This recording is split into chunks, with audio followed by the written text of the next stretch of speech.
Bueno, gracias a todas y a todos por acompañarnos en la presentación de este libro. Para mí es un momento súper emotivo porque es un libro que fue pensado con Luana Bertins, que ya no está, así que perdonen si tartamudeo o si me conmuevo demasiado.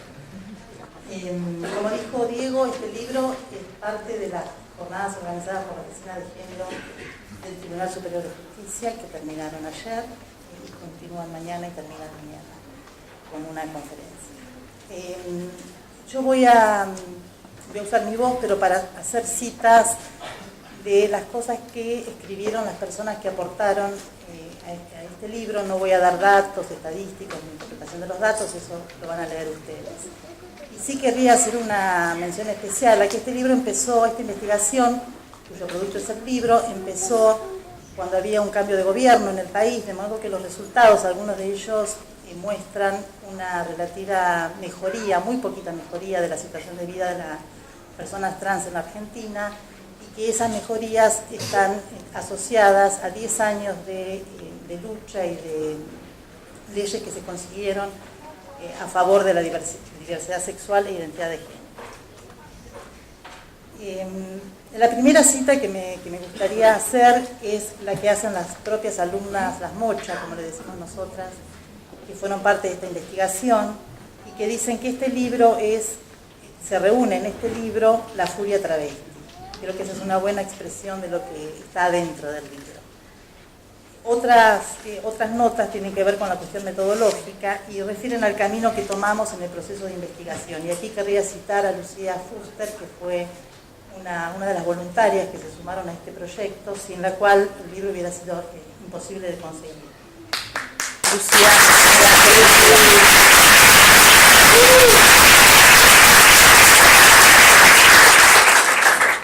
Lucía dice: sin ánimo de adjudicar a este estudio un estricto carácter de investigación participativa, se procuró incorporar en todo el proceso las voces de las personas trans que se sumaron al proyecto, no como voces a ser usadas en términos de narrativa testimonial, sino como intervenciones críticas y políticas. Alicia Ruiz, que también escribe en este libro, se suma a esta voz y nos distingue con dos observaciones. La primera nota distintiva es que hay muchas voces que se intercalan como intervenciones críticas y políticas y no como puros testimonios. La segunda nota es que la lectura y los cambios al cuestionario original sobre el que se basó este estudio, así como la interpretación de los datos, el trabajo de campo y el informe final, fueron decididos por un colectivo heterogéneo de investigadores, académicos, activistas y de la población travesti y trans. Yo siempre digo que nosotras tenemos pocas ideas, pero las tenemos fijas, y una de las ideas es tratar permanentemente de articular la academia con el activismo. Este libro me parece que es una expresión de eso. Karina Nazábal, a quien le solicitamos que acompañara el capítulo referido a empleo y que fue la diputada responsable de impulsar la ley de cupo laboral trans en la provincia de Buenos Aires, nos conmueve con una expresión. Dice: Loana nos tatuó con una consigna: el tiempo de la revolución es ahora, porque a la cárcel no volvemos nunca más. Y con esta consigna aprendimos a sentir esa cárcel como nuestra, una cárcel que nos aprisiona en desigualdad, con odio y alienación. Alan Prieto, un aliado imbatible del programa de GESE,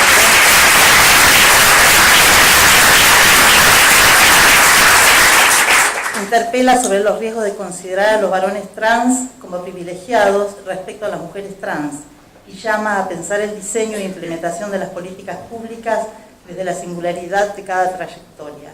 El Estado, nos dice, y la sociedad deben tomar conciencia de las resistencias de la comunidad trans, de su resiliencia al enfrentar un sistema binario que la encasilla en un no lugar, de su valor para contradecir los mandatos de la medicina, la religión e incluso hasta no hace demasiado tiempo la ley, de su perseverancia para poner en discusión los lugares comunes vinculados al género y la sexualidad.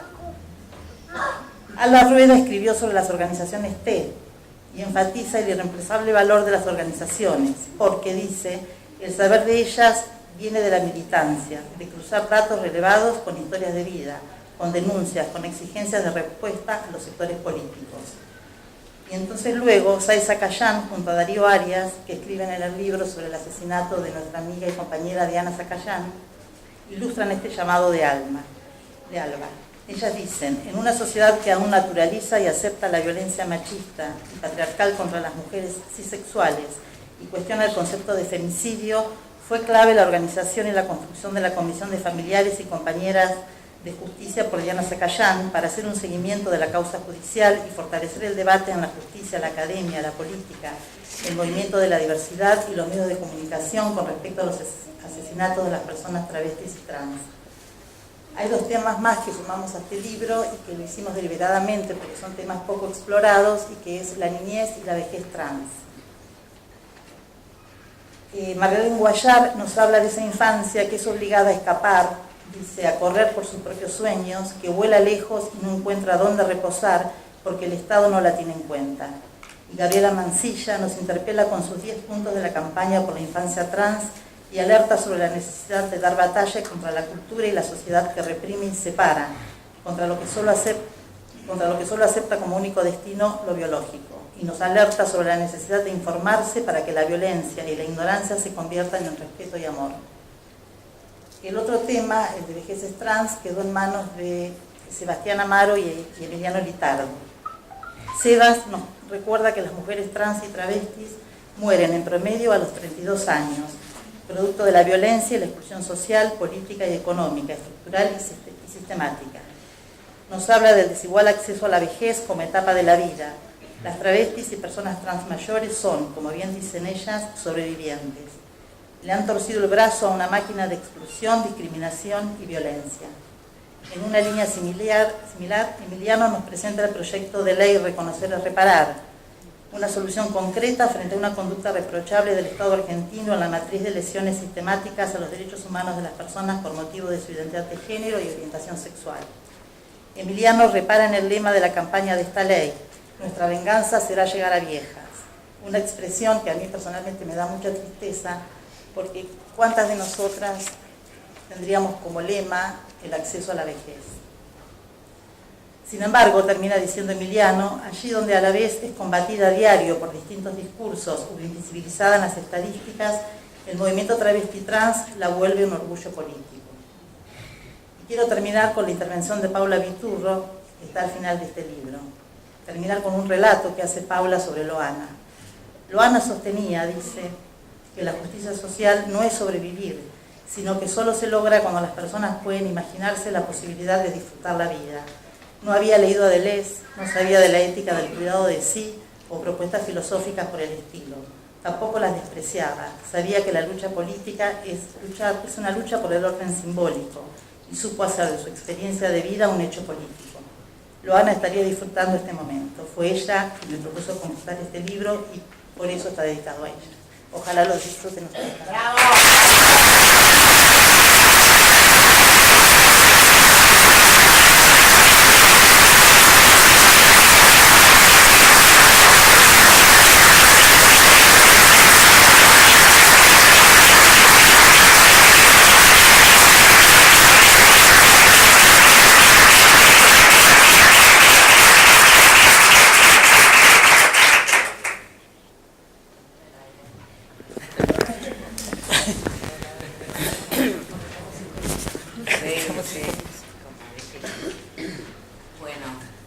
Buenas tardes a todas y a todos, y la verdad agradezco infinitamente la invitación a participar de esta presentación, muy especialmente a Josefina Fernández, con quien compartimos aquella inolvidable gesta, la famosa gesta del nombre propio.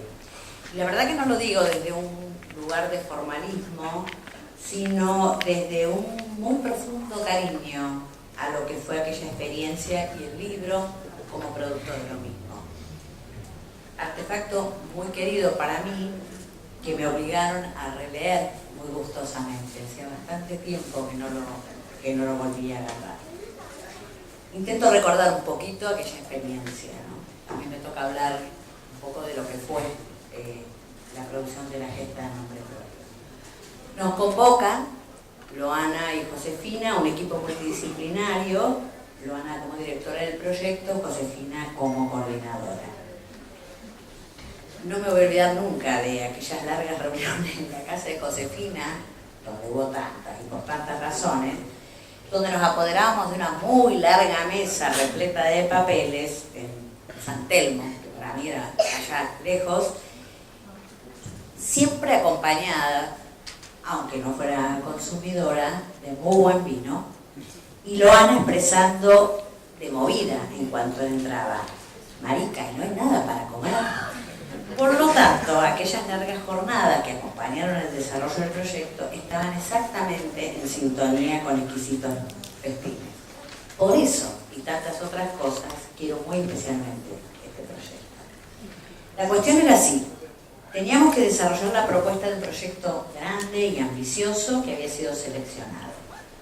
Los exquisitos intercambios sobre el enfoque, las cuestiones metodológicas, los diversos capítulos que cada una desarrollaría, y un eje clarísimo: no se trataba de una investigación para el mundo académico solamente, porque yo creo que la gesta ha sido citado por doquier, sino que era una apuesta profundamente política, en un doble sentido: en la producción de una propuesta metodológica novedosa y en la visibilización de un colectivo largamente denostado y discriminado.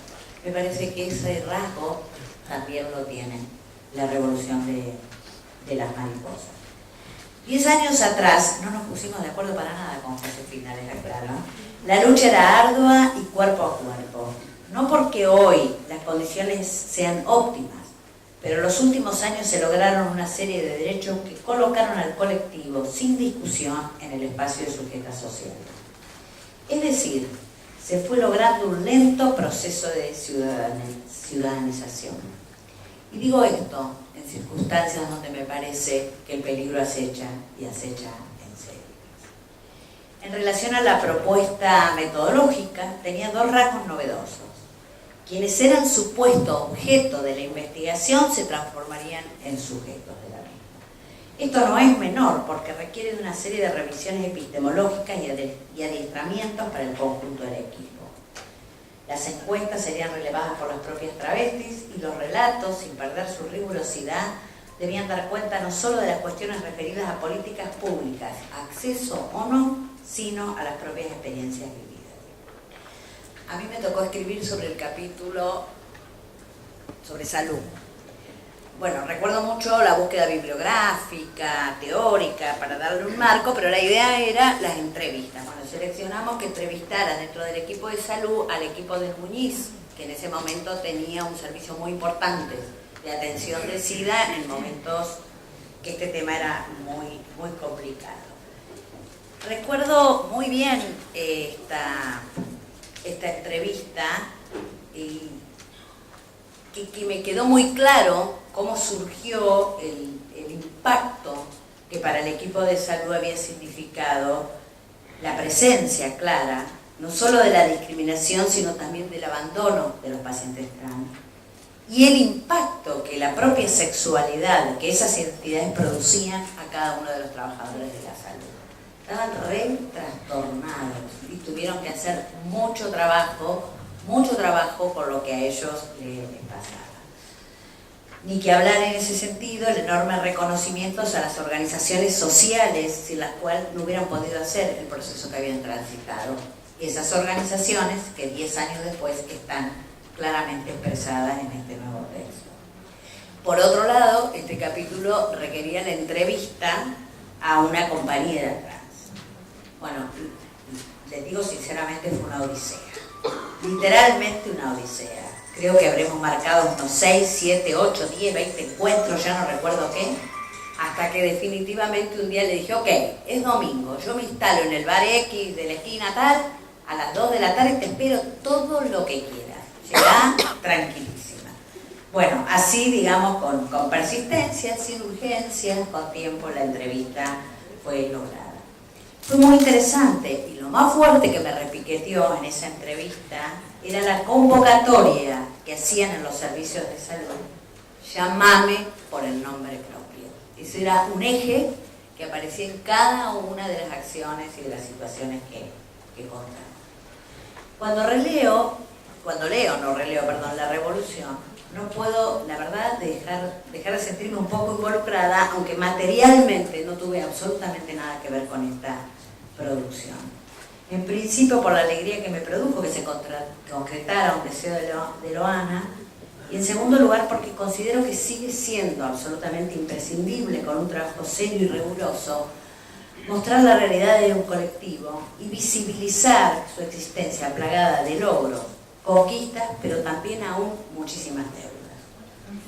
La estructura del texto, a diferencia de la gesta, tiene un formato que me parece que ganó muchísimo en intensidad. A cada capítulo de análisis de los datos, como lo dijo recién Josefina, lo acompaña un texto que recorre varios registros, desde poéticos, teóricos y de otros formatos que permiten, me parece, una lectura mucho más descontracturada de los cuadros, que a veces resultan densos y tediosos para leer justamente. Hablando de datos, sin poder evitar un poco mi sesgo, quiero hacer algunas referencias al capítulo metodológico. Es muy productivo el debate que se repone en el texto en relación a los principios epistemológicos que guiaron la elección metodológica. El dato, muchas veces denostado por su sesgo positivista, tiene un lugar cuando demostrar una realidad se trata, pero también tiene su propia fisura. No es la realidad. Es como una especie de foto instantánea que muestra un momento y permite poner en tensión los supuestos subyacentes acerca de una realidad. Y el dato en sí mismo no es portador de ningún sentido. Ello se logra en la interpretación y el análisis de los innumerables cruces de variables y dimensiones posibles, que siempre es una decisión del equipo de investigación acorde a un marco de referencia. El análisis de los datos también es político. Se decide qué mostrar, cómo mostrar y qué se quiere mostrar. La honestidad y la ética intelectual, muy lejos por cierto de la famosa objetividad, reside en la explicitación de los supuestos que guían cualquier investigación y que se plasman en la opción epistemológica seleccionada. Pero el dato también nos habla de los silencios, de lo que no se registra. Y por lo tanto, en el caso de las políticas públicas, lo que no existe. Esta idea del silencio me parece elocuente. Y en este texto aparece desmontada, como cuando Alicia Ruiz en el primer capítulo plantea que una investigación no se considera solo por sus principios de validación, sino por las múltiples y posibles visiones y miradas de este mundo. Y también, agrego yo, la idea de ciencia como propia de las mariposas, sin dejar de reconocer una historia, pasado, recorrido, genealogía. En una época donde todo parece empezar, cada vez que cuando uno llega a la escena, no es un registro menor este reconocimiento, pero no como mera apreciación, sino como fundamento fuerte del trabajo. Y con ello la recuperación que hace Paula Viturro en su artículo de las jornadas Cuerpos Ineludibles, que fueron un puntapié inicial en estos debates y en la participación y visibilización del colectivo. Finalmente, la participación del Bachillerato Popular Mocha Celis en la producción me parece que pone en acto la potencia de una instancia educativa al producir un aprendizaje encarnado en las propias prácticas cotidianas, lo que reivindica el lugar crucial de la educación pública en todos sus niveles. Me dio mucha alegría leer este libro y también una infinita tristeza. No puedo dejar de recordar en todo momento a Loana y lo mucho que la extrañamos y la necesitamos. Muchas gracias.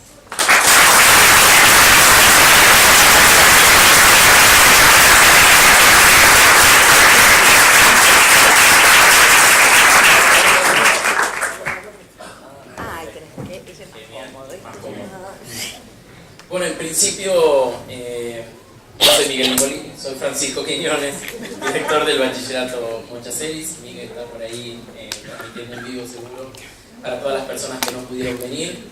Y lo que quisiera es pedirle un gran fuerte aplauso a todas las personas que participaron de la encuesta y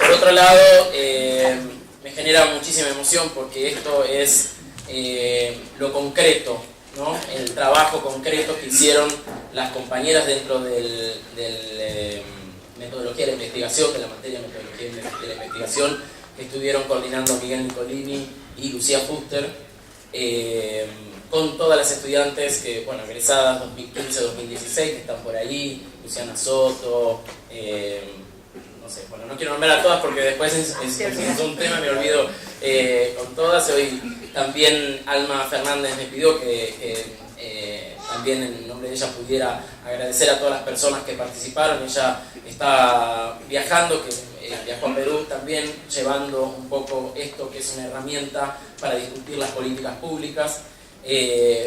Pero por primera vez en el bachillerato Mochacelis, que se llena de gente queriendo investigar, y las propias compañeras pusieron un poco el freno diciendo que estaban cansadas un poco de todas esas personas que, si bien se interesan por el proceso de estudio que vienen realizando, que pueden concretar ese derecho a estudiar que no pudieron hacer antes, se produce un proceso de zoologización, ¿no? Vienen todas las personas a querer investigar en un intercambio totalmente, no hay intercambio, es totalmente asimétrico e injusto. Las personas que vienen a investigar pueden concretar, digamos, sus diplomaturas y sus logros personales, y las compañeras siguen tratando de luchar para poder terminar sus estudios, ¿no? En un bachillerato que, si bien es público, no tiene financiamiento integral, y son las propias compañeras que día a día están tratando de ver cómo hacen para llegar, porque no les alcanza la SUBE, porque no tienen cómo hacerlo, y a pesar de todo eso, gracias al Ministerio Público, junto a Josefina Fernández, que venimos trabajando hace mucho tiempo, con mucha voluntad, fueron esta vez, por primera vez, las propias compañeras que pudieron hacer las investigaciones, contar sus historias, poner digamos, su conocimiento en una producción no solamente académica, sino que bueno, esto nos sirve a todos y a todas como sociedad para ver que a veces pensamos que con la ley de identidad de género todo está resuelto, y todavía, digamos, nos falta muchísimo para concretar en términos de derechos. Por supuesto, también agradecer a las compañeras del Hotel Gondolin, que siempre abrieron su casa y siguen luchando todo el tiempo para sostener la vivienda digna, y siempre están predispuestas a continuar formando parte de todas estas investigaciones y poniéndole el cuerpo constantemente, ¿no? Así que también a las compañeras del Hotel Gondolin que están acá.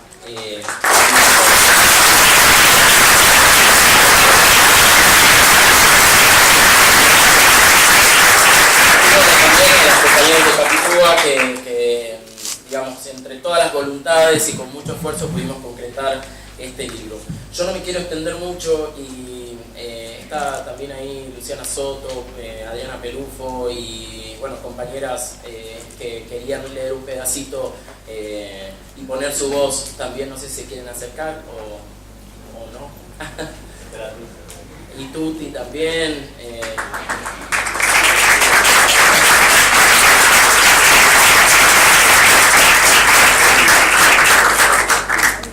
Porque ellas fueron, digamos, algunas de las compañeras que le pusieron el cuerpo, hicieron el trabajo, y tienen que, bueno, quieren leer un pedacito de lo que significó para ellas hacer este libro, ¿no? En términos también personales.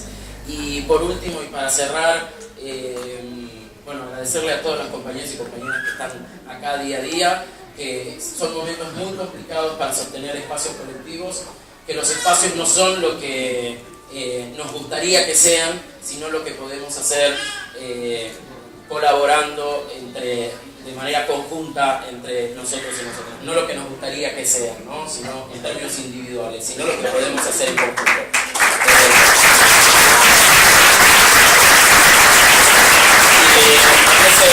Esa construcción de los espacios colectivos, me parece que nos tenemos que llamar a todos y a todas de qué vamos a hacer cotidianamente para que esto siga avanzando, y que las compañeras no puedan una vez más conquistar sus sueños, ¿no? Como dice el lema, nunca abandones tus sueños, dicen las chicas del Hotel Gondolin. ¿Qué hacemos nosotros día a día para hacer estos espacios colectivos? Aún quienes creemos o que nos consideramos estar del mismo lado, ¿no?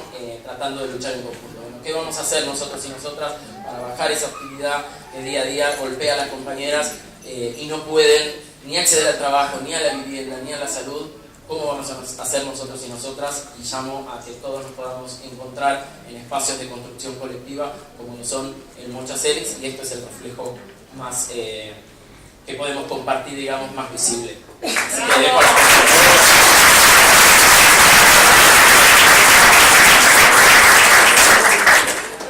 Antes que nada, buenas noches.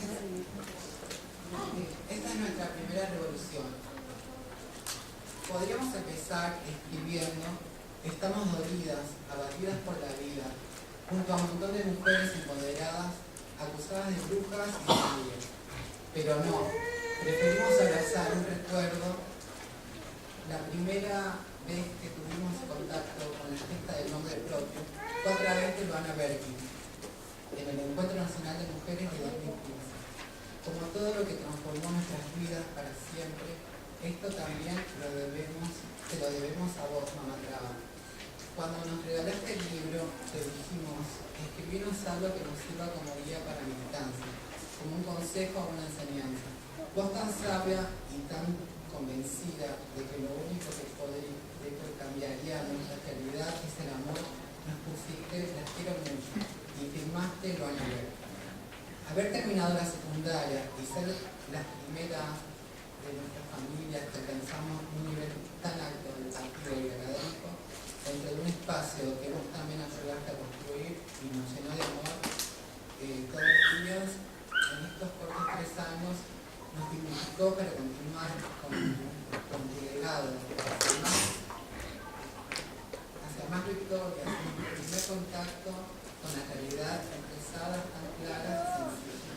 En el libro nos volvieron más adecuadas y incurables, en el punto de volverse nuestro libro de cabecera. Enseñándonos una hermosa forma de interpretar a muchas personas que, a pesar de ser parte viva, real, activa del colectivo, no estaban tan al tanto de todos los temas. Sin duda, este libro nos abrió más la cabeza, como ya lo venía haciendo la escuela.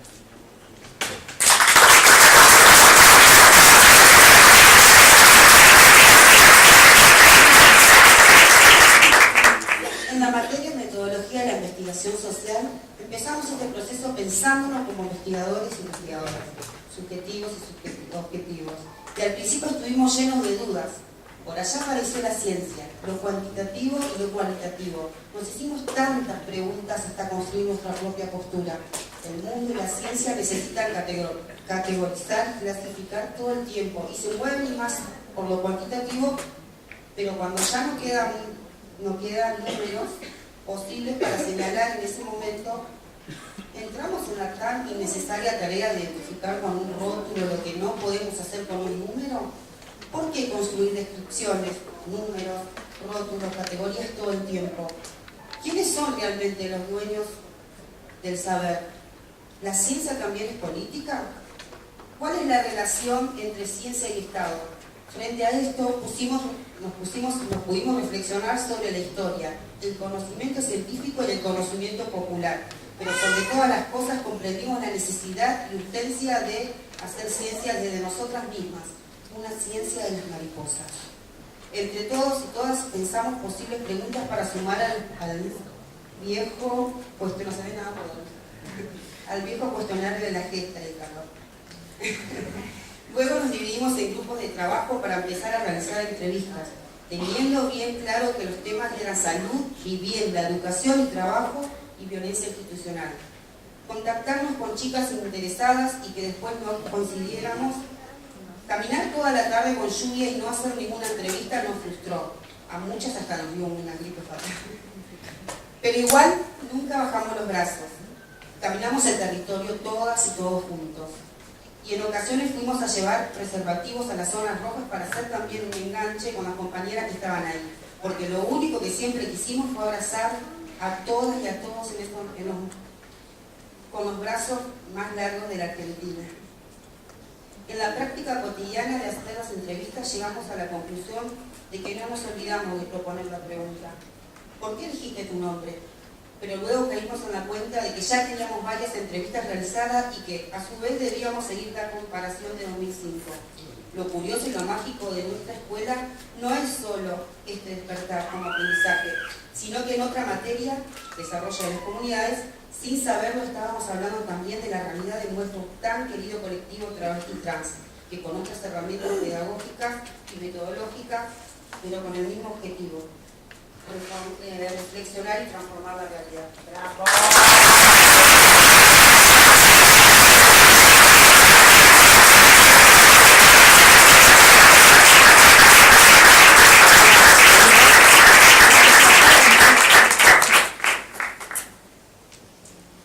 Buenas noches a todos y a todas.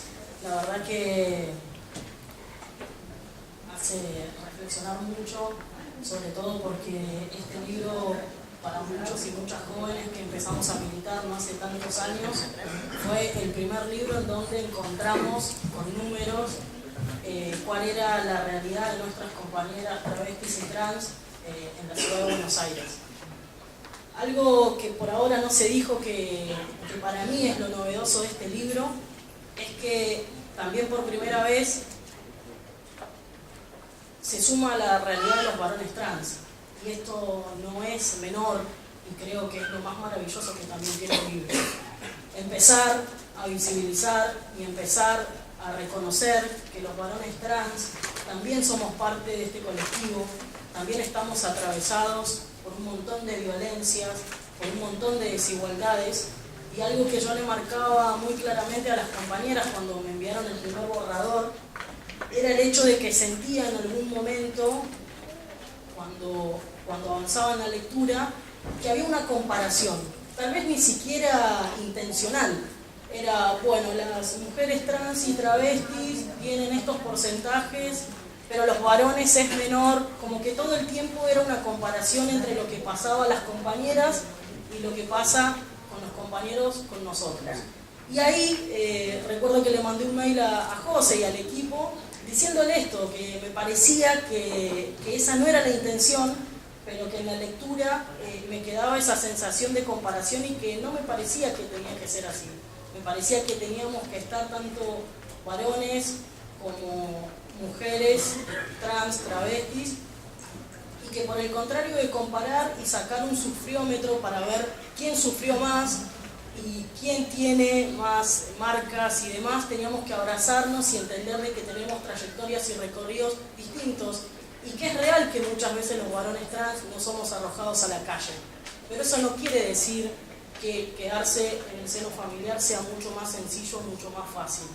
Que el no poder visibilizar la identidad de género tal vez a más temprana edad tenga que ver con que nos quedamos en un privilegio, sino que tal vez tiene que ver con que ni siquiera lo podíamos nombrar, porque no había un par en donde yo me podía reflejar.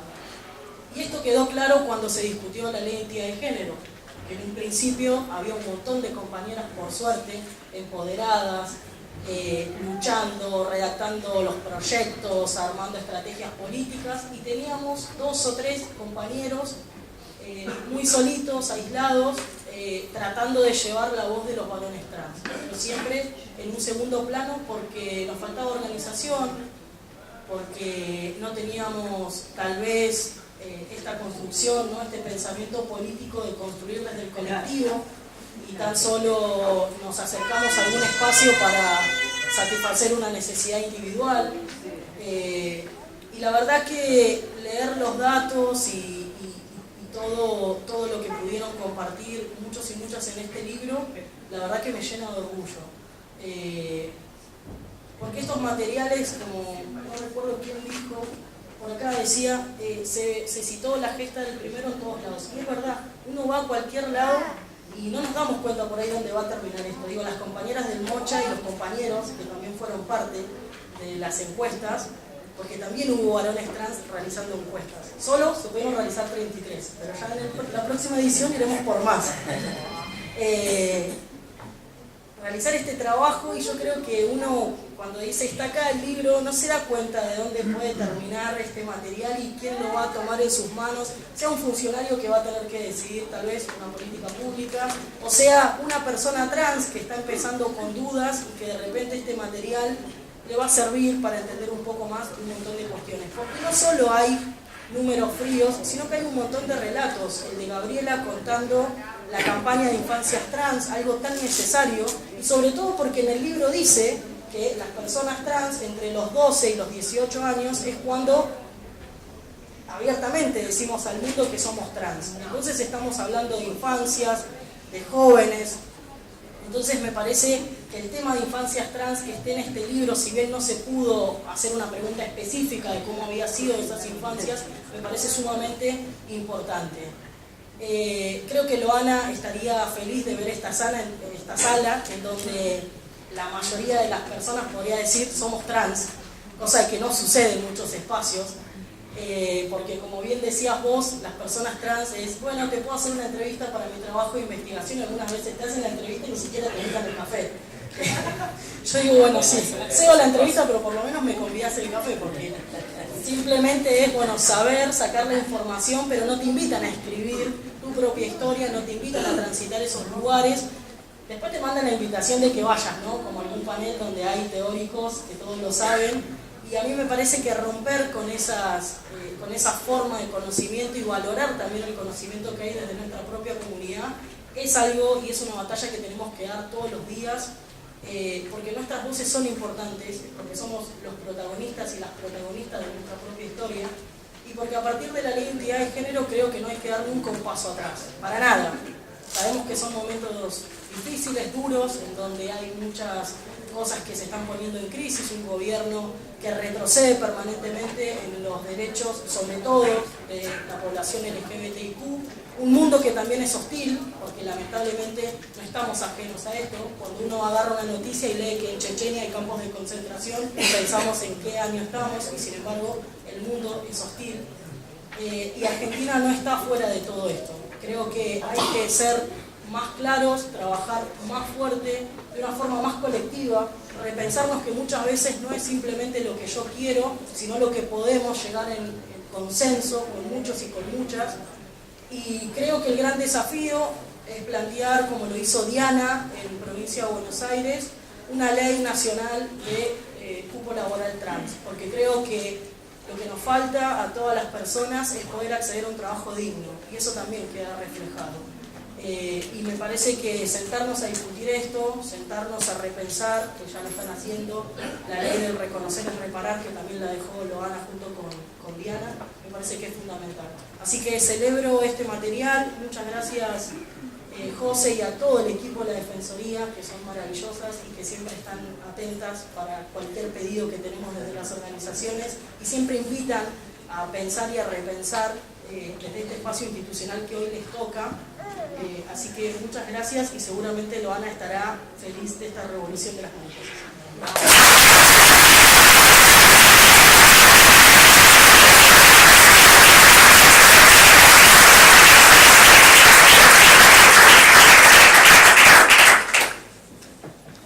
Buenas noches a todos y a todas. En primer lugar quiero felicitar con un fuerte abrazo a la licenciada Josefina Fernández por este logro, por este trabajo, por este libro, por esta compilación de datos, por la historia. A ustedes, compañeros del Bachiller Popular Mochaceli, que hicieron un trabajo maravilloso, lo siguen haciendo todos los días. Al doctor Corti por bancarnos, profesor que nos banca, que banca con su institución a todo el colectivo.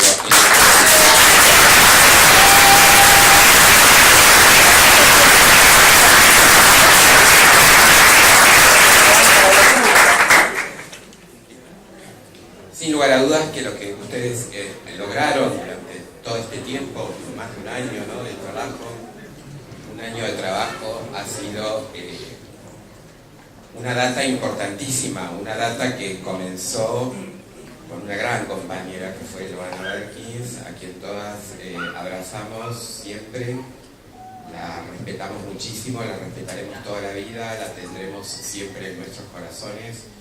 Ella nos enseñó muchísimo a todas nosotras. Y en aquel momento, con la gesta del nombre propio, luego llegó Cumbia, Copeteo y Lágrimas, y ahora llega la revolución de las mariposas. Realmente alarmante, preocupante, la información que se recauda de todos estos trabajos que sinceramente el colectivo trans, como dijo el compañero, varones trans y mujeres trans, agradecemos muchísimo, pero la realidad es durísima, muy dura. En el año 2005 no se registraba ninguna persona trans trabajando en el Estado.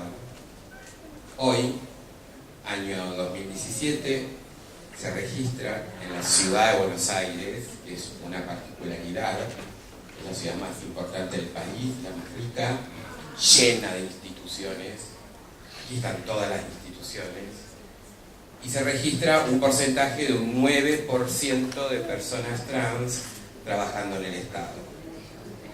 Es una mejora, es un dato importante, pero no llegó a la solución, porque tenemos 91% de personas excluidas, en situación de pobreza, en situación de exclusión, y muy vulnerables. Yo me imagino cómo hacía Loana 2005 para atrás, cuando tenía que encuestar a las compañeras y la angustia y el dolor de la falta de inclusión que se vivía en aquel momento. Y bueno, quienes ya tenemos unos cuantos años lo sabemos perfectamente. En ese momento, quizás unos 1976, 24 de marzo, hasta hoy, la ciudad de Buenos Aires, capital federal, vivió un proceso político que no supo garantizar la inclusión a través de las políticas públicas. Alguno diría, fue un proceso neoliberal que se instaló aquel 24 de marzo del 76 y nunca se fue de la ciudad de Buenos Aires. Yo no conozco una sola política pública que se haya generado en el ámbito de la ciudad de Buenos Aires para los colectivos trans, travestis y compañeros varones trans. Se generó alguna política en el año 2013 en el Ministerio de Trabajo, de capacitación y empleo. 225 pesos, doctor Corti, nos pagaban para capacitarnos. Sinceramente, algunas de nosotras pensábamos que era una burla. Sinceramente, como política de Estado, yo creo que ninguna compañera trans, lo hicimos, tuvimos que hacerlo, nos capacitamos. Yo hice sistemas, computación, hice inglés, hice 4, una tras otra con tal de ganar los 225 pesos. Pero era inmoral, inclusive el área de diversidad sexual de ese Ministerio de Trabajo de la Nación, plagada de compañeros del movimiento LGBT, no detectaban esa inmoralidad. Por eso, las políticas públicas las tenemos que diseñar con estos datos, con esta información que ustedes generan y que ustedes no son el Estado, porque esto es responsabilidad del gobierno de la Ciudad de Buenos Aires. Tiene área de diversidad sexual y no lo hace. Por eso les digo que aquel 24 de marzo comenzó y nunca se terminó hasta el día de hoy. Las políticas públicas que nos deben acompañar para poder seguir revirtiendo estos datos es lo más importante. Y aquí, todos los que estamos aquí estamos muy comprometidos. Desde el Defensor General, desde el Programa de Género, desde el Bachiller Popular. Allí veo otros compañeros, está el compañero Arias con Urbanos por la Diversidad, que lo vi, están mis compañeros de Diversia. Bueno, acá hay mucha gente comprometida. Tenemos que apuntar hacia la agenda más inmediata y más necesaria que necesita el movimiento LGBT. Por ejemplo, primer lugar, cupo laboral trans. Ya sabemos que la provincia de Buenos Aires no aplicó la ley. Pero sí sabemos que 13 municipios, los más compañeros, los más incluyentes, los más solidarios, sí lo hicieron. Eso va a revertir algo. Pero sería responsabilidad de esa gobernadora de aplicar de una vez por todas esa ley. En la ciudad de Buenos Aires tenemos una ley de cupo laboral trans en la legislatura porteña. Esa ley, sinceramente, yo estuve muy involucrada en ese proceso con compañeras, todas compañeras y compañeros trans, y bueno, aparentemente quien gobierna la ciudad de Buenos Aires no tiene ganas de incluir personas trans al sistema laboral. Está cajoneada. Y como noticia y como novedad al compañero que lo acaba de decir, hace muy poco tiempo, también pusimos un proyecto de ley nacional en el Senado de la Nación. La senadora Nancy González, por la provincia de Chubut, tuvo el coraje, el valor de convocarnos y decirnos: compañeras, vamos a poner un proyecto de ley nacional. Es un proyecto importantísimo en donde no se habla de idoneidad, no se habla de límites de edad. Es un proyecto reparador y acá le voy a decir al doctor Cortis que hice gestiones para que la Defensoría General pudiera adherir a esta ley en el Senado de la Nación. Así que me gustaría que el Ministerio Público de Defensa adhiera a nuestra ley. ¡Vamos!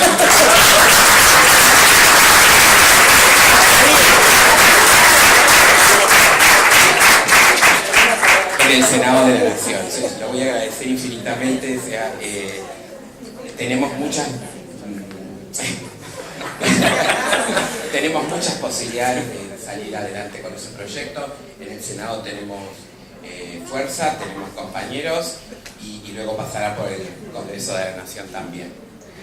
Otra ley que podría modificar la realidad de la data de la miseria del colectivo trans, de la pobreza del colectivo trans, es una ley fundamental, es una ley antidiscriminatoria. Ustedes saben que ahora mismo en Argentina, si te discriminan, si en algún lugar te echan, tenés que mostrar pruebas. Tenés que mostrar pruebas, cámaras, fotos, grabaciones y 30 testigos. Las veces que hemos sido discriminadas, hemos concurrido, por ejemplo, a INADI. ¿Tenés pruebas? No. Pues no podemos hacer nada, compañero. Hasta luego. Fuimos al... ¿Cómo es la UBA? Del asesoramiento... El patrocinio jurídico de la UBA en el edificio de tribunales. Bueno, mire, fuimos discriminadas, nos echaron, nos maltrataron. Es normal en la sociedad argentina y en todas las sociedades del mundo que nos discriminen y nos echen. Y nos dicen, bueno, mire, nosotras las vamos a defender, siempre acompañando los casos.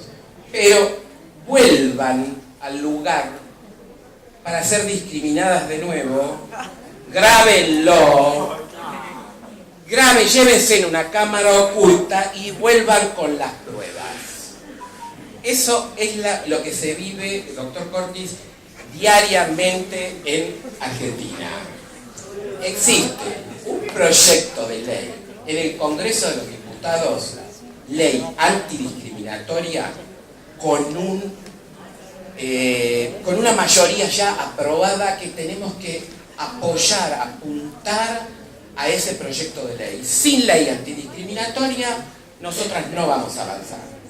Y las estadísticas van a seguir en el mismo lugar dentro de 5 o 10 años cuando volvamos a trabajar. Otro de los proyectos de ley, ya lo dijeron los compañeros, reconocer es reparar. Es fundamental reconocer la violencia institucional que se ejerce a todas nuestras compañeras sobrevivientes realmente, porque las nuestras de 40, 50 para arriba, 52, 60. La más mayor que he conocido, 62 años. La más mayor que he conocido, 62 años, la conocí este fin de semana en un taller de siliconas y hormonación que tuvimos.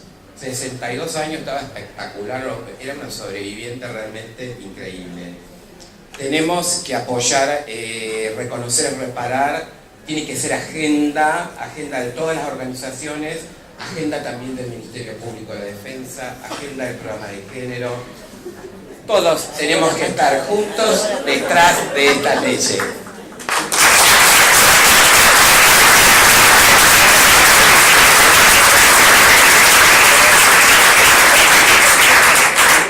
Por último, y para cerrar, que, bueno, esto puede causar, no sé. En estos días estuve analizando la estructura del Ministerio Público de la Defensa, que por cierto es importante, es grande.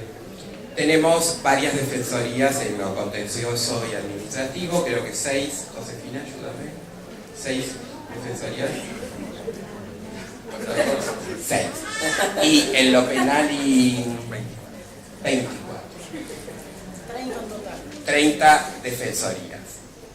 Todo destinado hacia, creo, la gran heteronormatividad que reina en Argentina y en la ciudad de Buenos Aires. Mi pregunta es, doctor Cortis, mi deseo, mi pedido, ¿será posible pensar y soñar en una defensoría especializada LGBT en el ámbito de la ciudad de Buenos Aires?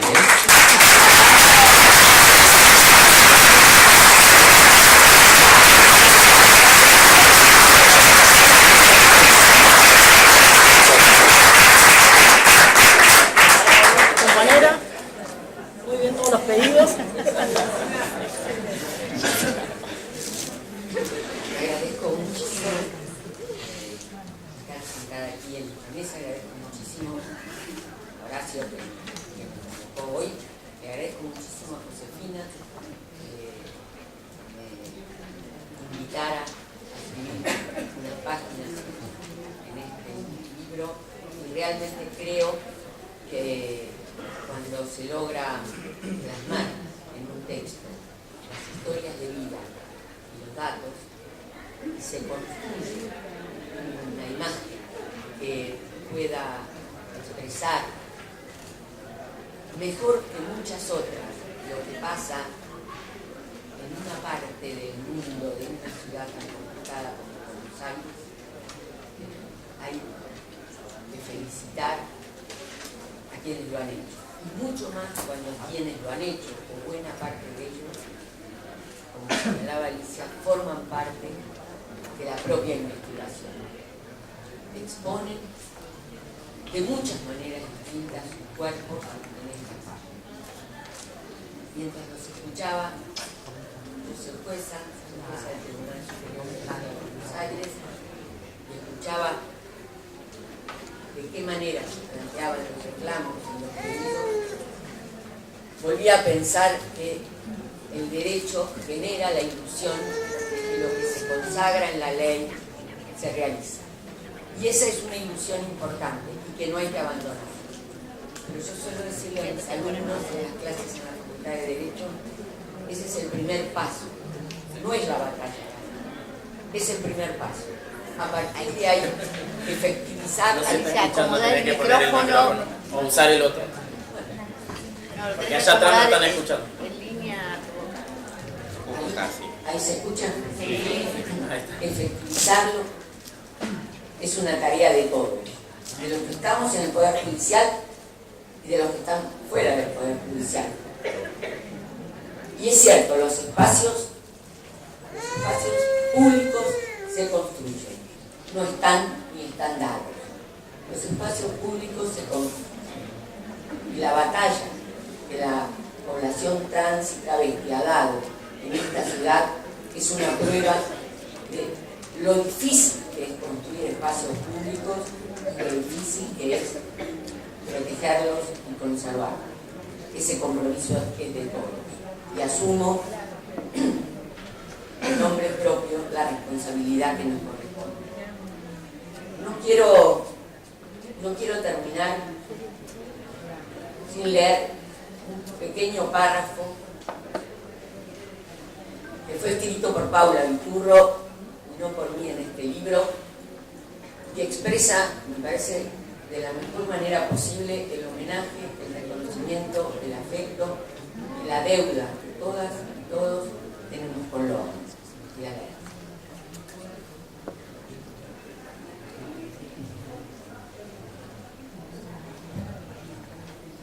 Loana sostenía que la justicia social no es sobrevivir, sino que solo se logra cuando las personas pueden imaginarse la posibilidad de disfrutar de la vida.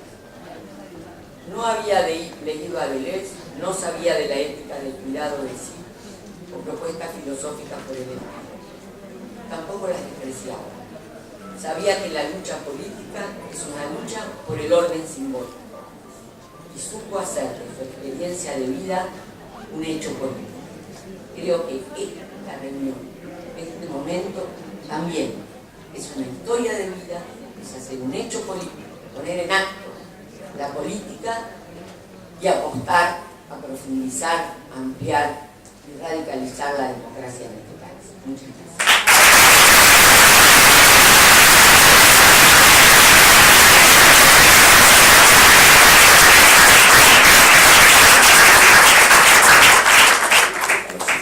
¿Se escucha por atrás? Bueno, muchas gracias fundamentalmente a todos por estar, a todos los amigos y colegas que están acá en la mesa. En particular agradezco, lo hicieron los demás, pero a Josefina Fernández, que dirige nuestro programa de género y diversidad, y que sin su voluntad, sin su compromiso e inteligencia no hubiéramos podido hacer esta tarea que ahora tenemos entre todos y que todos festejamos, y que hicieron, por lo visto además, muchos de ustedes de forma colectiva. Yo iba a pensar a decir algunas cosas, pero Marcela me desvió por los caminos. Vaya a saber. No, al contrario. Está muy bien. Pero la verdad que la Defensoría, en particular la Defensoría Contencioso Administrativo, claro, tiene un nombre y que nadie vaya a saber qué significa eso porque es incomprensible, y como hablan las instituciones jurídicas por un vocabulario que nadie entiende, y entonces, claro, no se sabe muy bien para qué están.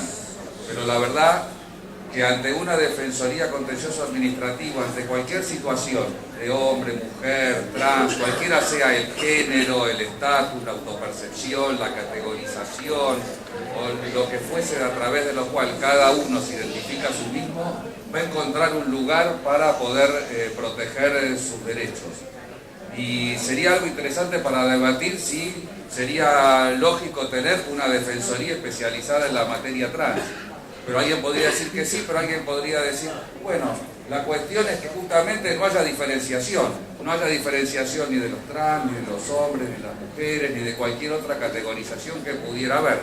Lo que sí que tiene que haber en mi institución y en todas las instituciones de la ciudad, un cambio cultural a partir del cual justamente esto que estoy diciendo yo y que para todos ustedes es de lo más obvio, eso no es obvio afuera de este lugar donde las proporciones, las conciencias y los sentimientos de las personas son diferentes. Entonces eso es lo que es mucho más difícil, como dijo Alicia. Una cosa es modificar la ley y la verdad que está muy bien, ¿no? Porque es un paso, porque si tenemos una ley que está en contra, ya tenemos algo en contra o no dice nada. Entonces uno quiere que el derecho se modifique, pero lo que uno quiere es que se modifique la propia vida y la realidad social en la cual uno realiza esa vida. Y eso, el simple hecho de que la ley cambie, no se consigue. Para eso tiene que cambiar la cultura, la sociedad, las estructuras sociales, y tiene que cambiar las personas con las cuales cotidianamente todos nosotros convivimos, porque la sociedad no es una abstracción, son las otras personas que están acá en la Feria del Libro, que nos cruzamos en la calle, en los colectivos, y esas son las personas que tienen que cambiar y las estructuras en las cuales ellas están. Para pensarlo en el mundo judicial, que nosotros estamos. Una cuestión es que la ley diga todos somos iguales más allá de cada identidad o diferencia, pero vos me podrías haber preguntado, bueno, nosotros hay 24 defensores, 6 defensores, 2 de cámara de un lado, otros de otro, defensores adjuntos, yo defensores generales. ¿Cuántos de todos? Y después hay jueces, hay fiscales, hay asesores tutelares, están ellos en el Tribunal Superior. ¿Cuántas personas trans hay de todos esos, que son los que toman las decisiones? Y la verdad que ninguno. Y como digo yo, es una cosa obvia, pero al comenzar el libro, ¿qué tiene que transformarse para que eso ocurra? O sea, una persona trans tiene que haber terminado el secundario. Después tiene que tener la posibilidad de insertarse en el mundo del trabajo para poder financiarse la facultad. Es decir, tiene que ir a la Facultad de Derecho, e imagínense lo que cambiaría la Facultad de Derecho si hubiera personas trans. Sería un cambio cultural, humano, existencial, muy radical. Tiene que tener su trabajo y poder concluir esa facultad. Luego va a tener que poder insertarse de alguna forma en el Poder Judicial, porque uno no llega de la noche a la mañana a un cargo de magistrado. Luego tiene que participar en un concurso y poder competir con personas que han tenido condiciones muchísimo más favorables o menos hostiles. Y después recién va a poder acceder a un cargo de estos. O sea, miren ustedes todo lo que tiene que transformarse en la ciudad de Buenos Aires, en la Argentina, para que en hecho tan simple como ocupar un cargo de magistrado y decidir en los problemas, no solo de los trans, los problemas de todos los vecinos de la ciudad, puede ocurrir. Yo creo que eso vamos a tardar muchos años, lamentablemente, en que eso ocurra, y esta tarea empírica que todos ustedes hicieron muestra la dificultad y la aridez que tiene la realidad para generar cambios sociales reales. E insisto, lo simbólico es fundamental, porque es importante que a cada uno de nosotros nos reconozcan de acuerdo a la identidad que cada uno percibe. Josefina va a decir que ya está aburrido de escucharme, pero yo siempre digo que en la ley de identidad y género hay una revolución en el mundo del derecho, porque esa ley dice que uno va a tener su nombre de acuerdo a la vivencia y al sentimiento que cada uno tiene. O sea, yo no sé, Alicia, pero no sé en cuántos textos jurídicos se hablan de las vivencias propias, de los sentimientos, como eso sea un criterio para asignar un derecho y el derecho un nombre. En la historia del derecho, el nombre es una institución de la policía, porque ¿por qué tenemos que tener un nombre y una identidad? Para que nos identifiquen, para poder ser responsables de nuestros actos y si cometemos un delito, para poder ser individualizados y ser eventualmente castigados. Por eso se dice que es una institución policial. Y en esta ley el nombre tiene una dimensión absolutamente diferente. ¿Por qué? Porque es el sentimiento que el derecho me reconoce de quién soy yo frente al Estado, frente a la policía, frente a las instituciones. Es decir, es como una institución absolutamente emancipadora y tiene que ver, como dijo alguna chica antes, no tiene que ver con las categorizaciones, porque siempre es el otro el que me quiere categorizar y seguramente para hacerme algo negativo, para reprimirme, para negarme un derecho, para discriminarme. No soy de la comunidad, pero somos escritores que venimos después, de la comunidad homosexual, me refiero, o trans, pero venimos después y me interesa el tema. Lo que quería comentar es que todo viene desde el Estado. O sea, primero el ejemplo del Estado y la política. ¿Dónde hay senadores trans? Gracias por tenemos que dejar la sala allá y no hay diálogo. Está bien, pero esto es así. Viene en vivo, exactamente. Pero perdí el hilo, claro. Pero digo, la dimensión del nombre. Para todos nosotros esa dimensión del nombre es como una emancipación, que nos reconozcan en aquello que sentimos nosotros, de cuál tiene que ser la forma que queremos que nos designe. Bueno, finalmente toda esta tarea es obra de ustedes, también es compromiso del Ministerio Público de la Defensa. La verdad que ahí donde hay una discriminación, una exclusión, una represión como hubo recientemente el día del 8M, donde ustedes saben que lamentablemente una jornada de movilización, como siempre es importante para nosotros estar en la plaza pública, terminó con detenciones arbitrarias, violentas, de personas que no estaban haciendo absolutamente nada, sino simplemente manifestando por parte de la policía de la ciudad.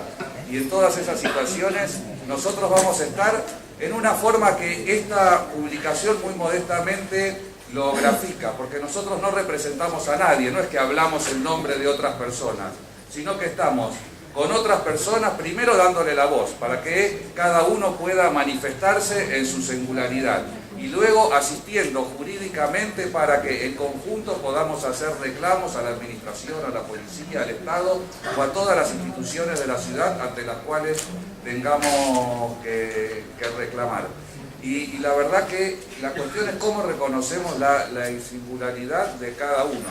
En otras publicaciones, nosotros trabajamos mucho en las villas de la ciudad, en los barrios informales, en los asentamientos, y en uno de los lugares que trabajamos, en la 21-24, en varios barrios afectados por el caso Mendoza. Y hay mucha gente que, como consecuencia de esa decisión que dijo resumidamente que el riachuelo está contaminado, una obviedad, ¿no? Pero bueno, los jueces finalmente lo dijeron, hay personas que tienen que cambiar de lugar en donde viven porque el Estado reconoció que ahí hay contaminación. ¿Y qué es lo que nosotros veíamos? Que las personas son tratadas como un vaso, es decir, bueno, esta persona que está acá tiene que pasar acá. Y a nosotros se nos ocurrió, en el diálogo con la gente, un lema muy obvio, pero la verdad que en realidad nos resultó tan obvio que las personas no son cosas. No es tan obvio que hace poco no se cortaron un puente de la Avellaneda y la propia gente del barrio de la Madrid escribió una bandera y dijo las personas no son cosas. Porque pues nosotros tenemos, dicen ellos, por razón, una voz, queremos expresarnos, queremos decir cómo nos tenemos que mudar, a dónde, y queremos saber, queremos que nos digan a dónde va a suceder, de qué forma, porque no es que de un día para el otro, si efectivamente cumple, nos van a pasar de un lugar a otro. Así que en esa línea, para esta publicación, a mí me pareció oportuno recordar un texto de René Char, y con eso termino y lo dejo en paz a todos, y que me parece que es muy significativo y oportuno en este momento, y es: desarrollen su legítima extrañeza. Así que muchas gracias.